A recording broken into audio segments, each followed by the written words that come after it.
Welcome to Mental Health Pathfinders. I'm your host, Erin Connors. Our guest today is Marcus Smith II, a former first-round NFL draft pick who turned his personal mental health journey into a mission to transform how athletes talk about healing. Through his work with the Circle of M, with the APA Foundation, and more, he's creating space for vulnerability, purpose, and real change. What a thrill to have you here today, Marcus. This is such an important topic. Man, thank you. Thank you for having me again. This is obviously an amazing topic. This is something that, especially as athletes, want to continue to push the message. So glad to be here. It's an amazing day to day. So thank you. Absolutely. And you've had a remarkable evolution from elite athlete to mental health advocate. Let's talk about some of the key moments that kind of shaped that path and who you are today.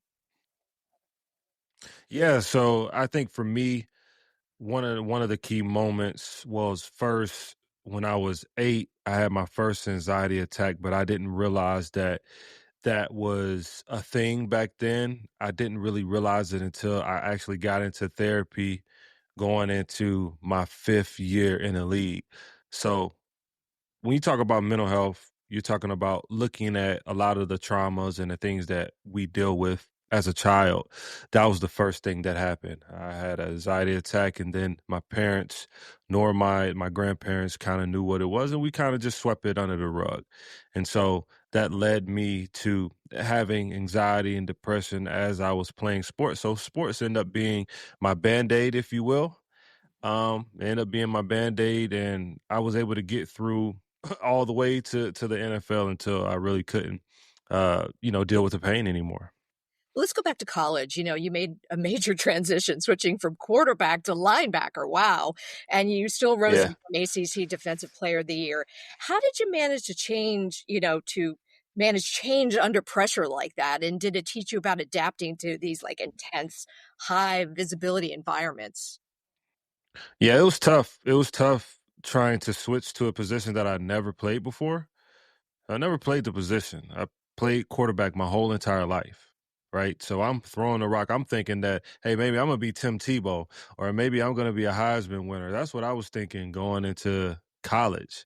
And so if you think about anxiety, anxiety kind of plagued with me when I was in college as well because of the change.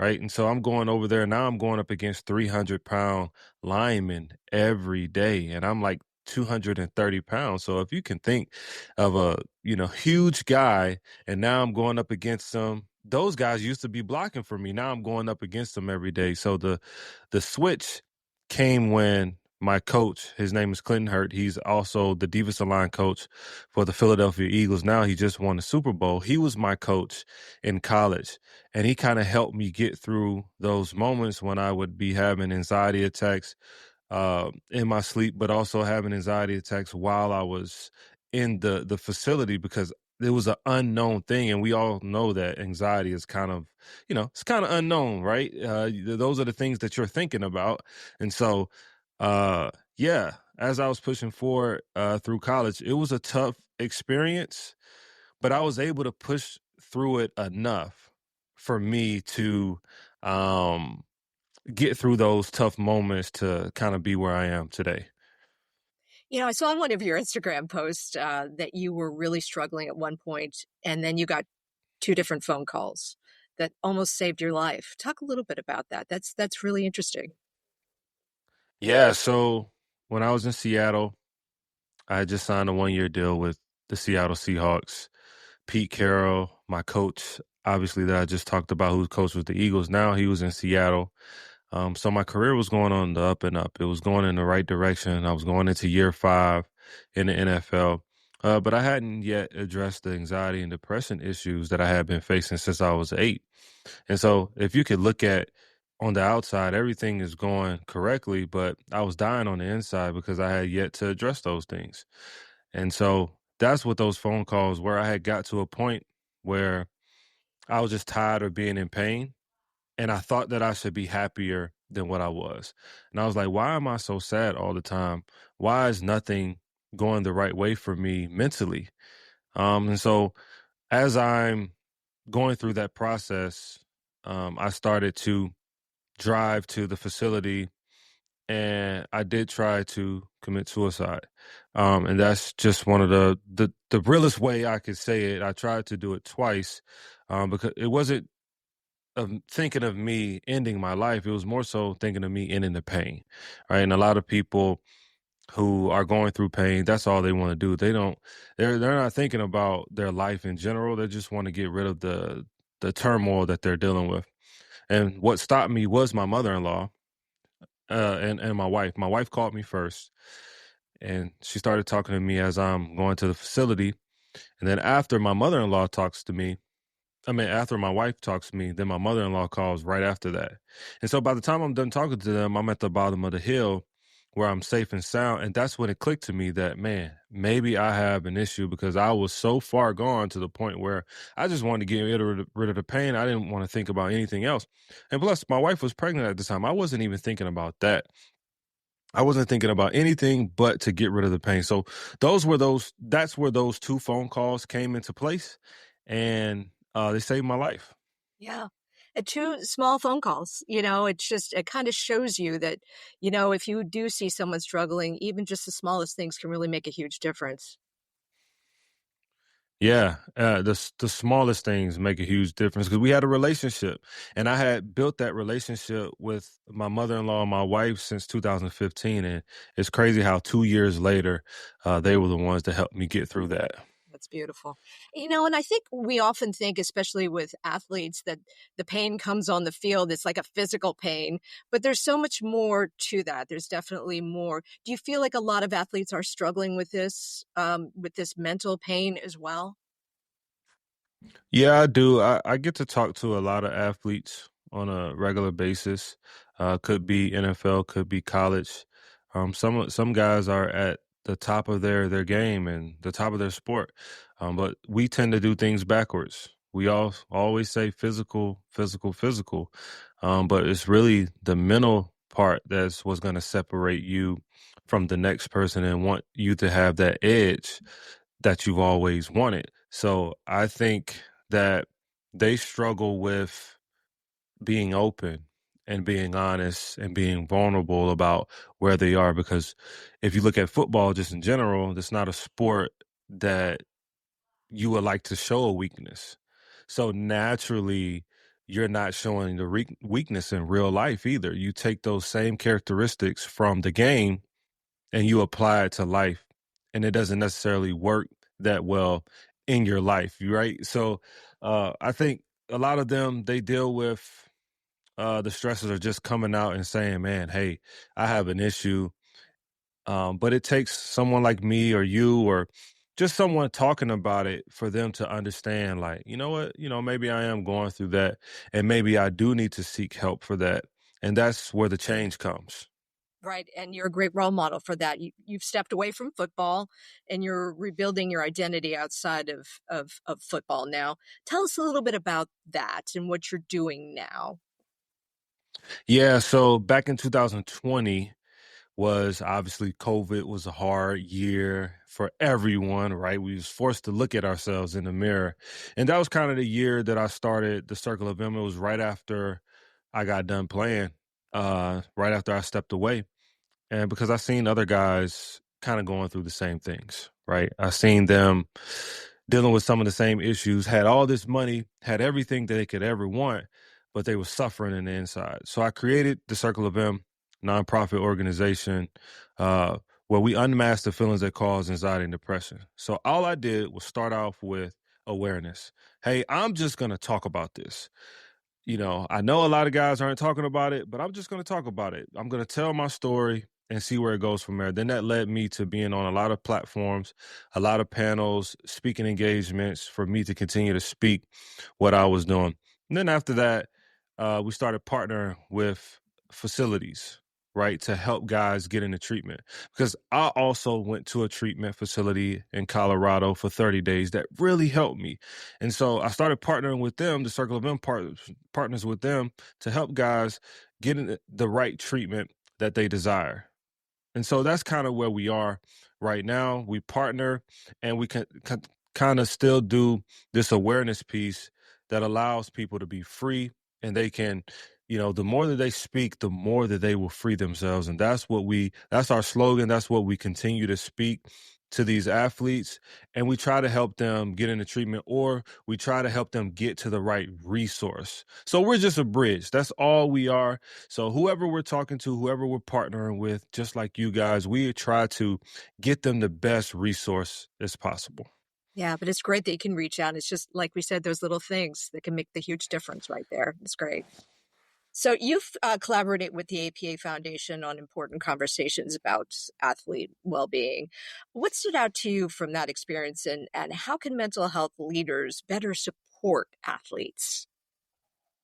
Yeah. So for me, like, especially being on a panel, I think what stood out to me, like, what's the realness of it, and how just being able to pull back the curtain and not be so uptight about what mental health really is, right? To really understand that we're all human beings, right? And we want to be treated as such. And I think that Raw explained that very well. Like, it was almost like I was talking to my brother, right? And he made it very personable. And so that's why, I was intrigued by that. And I'm like, wow, man, like, it makes me want to open up more just by you sitting next to me. Right. And This is so Raul when Andrews we're, Jr. yeah, Raul? Okay, yeah. yeah. Okay, great. And so I just we're on the same platform, and we're talking to, and we may be talking to the Commanders, or we may be talking to some kids. It doesn't matter. I think making it relatable to whichever sector you're talking to, I think that is what stood out to me, and was just super important. You've written about how mental health is often stigmatized in the Black community overall, and how seeking help can sometimes be seen as a sign of weakness. Through your work with Circle M, how are you helping to shift the narrative around the vulnerability and healing, especially for Black men in sports? Well, so we actually have a grant. We've been able to partner with the state of Maryland.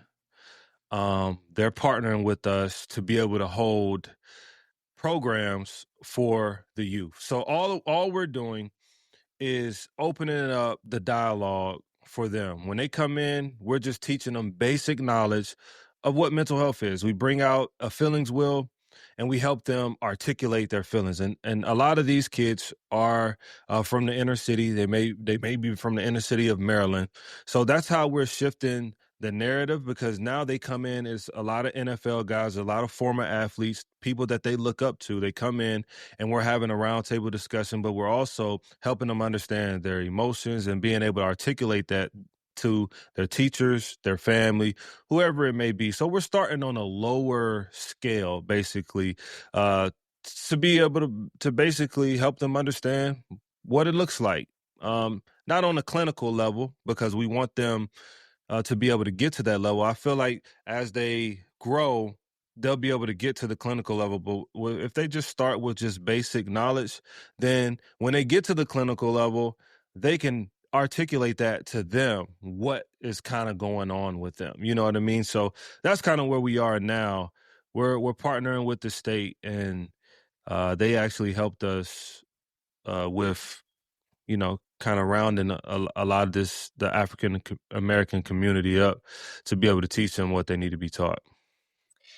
And knowing what you know now, as someone who's struggled since you were a child yourself, what do youth and high school coaches need to understand to help their players prioritize their mental wellness? What do you think is the thing that they really need to be looking for? And are they able to actually speak up and help?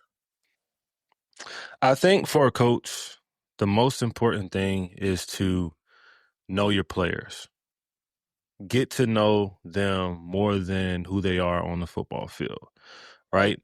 And then you know how to coach them as well. You may have a player, like I was a player, that could be yelled at, right? Like, my dad was more of a, hardcore, like, he would get on to me about certain stuff, but that would kind of get me going. So you have some coaches like that, but some players, they sometimes they don't do well with yelling, or sometimes you have to pull them to the side to talk to them. So I would say for coaches, just know your player inside and out, because that's what coaching is about. You want to get the best out of your player. Well, how do you get the best out of them? You know them inside and out. So when it comes to mental health, they'll be able to come to you about a certain issue or a certain thing because you have spent time with them outside of just the football field, right? And when you see championships and when you hear about like the best teams and things of that nature, you always hear about how close they are, like what they did that year. Maybe they were going out to eat every Thursday just to build team camaraderie. So that's what I would say to coaches. Just know your players, like really tap in with them, because you don't know what they're going through at home. They're bringing this stuff to the football field or the basketball court or baseball, whatever it is. They're bringing all this stuff to the field as a way to get out, as a way of an outlet, right? But sometimes you have to pull back the curtain a little bit to be able to get more out of them so they can trust you. And so that's what I would say to the coaches. That's kind of what I do. Well, I'm a life coach. I'm not an actual coach, but I've noticed, even with my coach he coaches with the Eagles, his name is Clinton Hurt. He got the best out of us because he would, at the end of the year, he would bring us all in the office and he would talk to us individually. And we built a relationship with him individually. So yeah, it was a great thing. And I feel like he got the most out of us through that, because he had a different relationship with all of us, and kind of told us what our weaknesses were and some of our strengths, but then also really just was a friend to us too. That's great. And you forget about that there's pressures coming from all around. It's not just with the sport, but it's with the family and everything else too, sometimes too. Yeah. Now, you've said that healing is an ongoing process. It's not a 2-week fix. What does that look like in your day-to-day life now? Yeah, healing is definitely an ongoing process. It is something that you have to get accustomed to, because you think that, oh, I'm going to go to therapy and it's over, right? I'm healed.